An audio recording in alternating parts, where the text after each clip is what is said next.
এই আপনার না সামনে পরীক্ষা, কাজী নজরুল ইসলামের কাব্যগ্রন্থের নামগুলো মনে আছে? আসেন আপনাকে আগামী 2 মিনিটে আমি কাজী নজরুল ইসলামের গুরুত্বপূর্ণ কাব্যগ্রন্থগুলো মনে রাখার টেকনিক বলে দিই। টেকনিকটা হচ্ছে, মনে করেন যে নজরুল ইসলাম তিনি তো একজন গানের মানুষ, আমরা জানি তিনি গান পছন্দ করতেন। নজরুল ইসলাম সাম্যবাদী মানুষ। কেমন মানুষ? সাম্যবাদী মানুষ। তিনি একদিন সন্ধ্যাবেলায় গিয়েছেন ছায়ানটে। আপনারা জানেন ছায়ানট হচ্ছে ঢাকা বিশ্ববিদ্যালয়ের একটি নাট্য সংগঠন, যেটা ধানমন্ডি 32-এ রবীন্দ্র সরোবরে একটি আয়োজন করে থাকে, সঙ্গীতের আয়োজন।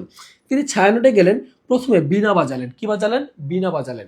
যারা কনসার্ট দেখেন তারা দেখবেন কনসার্টে প্রথমে একটু গিটার বাজায়, তারপর একটু ড্রাম বাজায়, তারপর 1 2 3 বলে গান শুরু করে। তো নজরুলের আমলে গিটার ছিল না, ড্রাম ছিল না, তাই তিনি প্রথমে বাজালেন বীণা, তারপর বাজালেন বাঁশি, তারপর ফাইনালি তিনি 1 2 3 বলে গান শুরু করলেন। গল্পের দ্বিতীয় পর্ব। নজরুলের এই গান শুনে তৎকালীন সময়ের দুইজন বিখ্যাত নায়িকা, একজনের নাম হচ্ছে সঞ্চিতা, আরেকজনের নাম দোলন চাপা, দুইজন তৎকালীন সময় বললেন, ওয়াও, নজরুল তো ভালো গান গায়। নজরুলের প্রেমে উৎসর্গ করলেন জিঙে ফুল এবং রাঙা জবা। তখন এই রাত 12টার সময় জিঙে ফুল এবং রাঙা জবা ছাড়া আর কোনো ফুল পাওয়া যায়নি। জোবজার থেকে 2টা ফুল এনে নজরুলকে দিলেন। নজরুল সে তো রুটির দোকানে কাজ করত, দরিদ্র মানুষ, গরিব মানুষ। সে বিখ্যাত দুই নায়িকার কাছে একসাথে প্রপোজাল পেয়ে তার মনের মধ্যে 4 ধরনের সিনড্রোম দেখা দিল। সেটা কি? মনের মধ্যে শুরু হলো ঝড়। কি শুরু হয়েছে? ঝড়। যেমন তেমন ঝড় নয়, প্রলয় শিখার মতো ঝড় শুরু হইল। মনের মধ্যে সাগরের ঢেউ শুরু হইল। সাগরের ঢেউকে বলা হয় সিন্ধু হিন্দুল। সিন্ধু শব্দের অর্থ হচ্ছে সাগর, আর হিন্দুল শব্দের অর্থ হচ্ছে ঢেউ। তাহলে তার মনের মধ্যে সিন্ধু হিন্দুল শুরু হইল। আর প্রেমে পড়ার কারণে তার মনের মধ্যে পূবের হাওয়া, একটা হাওয়া বইতে লাগলো। তাহলে নজরুল প্রেমে পড়ার পর কয় ধরনের সিনড্রোম দেখা দিল? 4 ধরনের মনের মধ্যে সিনড্রোম দেখা দিল: ঝড়, প্রলয় শিখা এবং সিন্ধু হিন্দুল এবং পূবের হাওয়া। নজরুল মিটিমিটি হাসতে হাসতে কনসার্ট শেষে রাত 12টার সময় বাসায় যাচ্ছিল। তখন সে বাসায় যাবে, কিসের আলোতে বাসায় যাবে?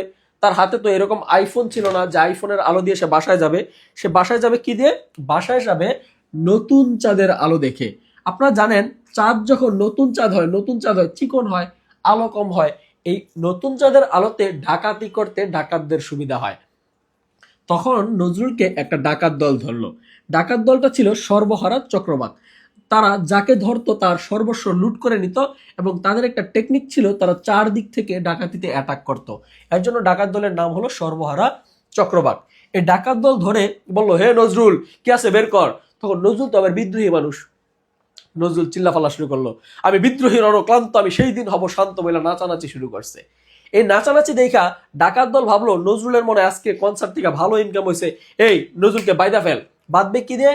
শিকল দিয়ে। শিকলের আরেক নাম হচ্ছে জিঞ্জির। আরেক নাম কি? জিঞ্জির। তাকে শিকল দিয়ে বাইদা ফেলছে।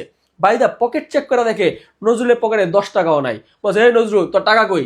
বলছে, তোর মূল্যবান রত্ন কই লুকে রাখছস?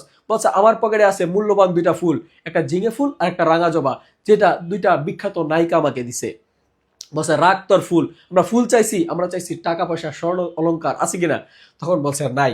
না থাকার কারণে এই যে নজরুল তাদের সময় নষ্ট করছে, এর জন্য ফণিমনসা গাছের ডাল দিয়ে তাকে পিটাইছে। কাঁটা জাতীয় একটা ডাল, ফণিমনসা গাছের ডাল দিয়ে তাকে পিটাইছে। তখন আমাদের নজরুল সাহেব চিৎকার করে বললেন, হে আল্লাহ, আমাকে উঠাই নাও।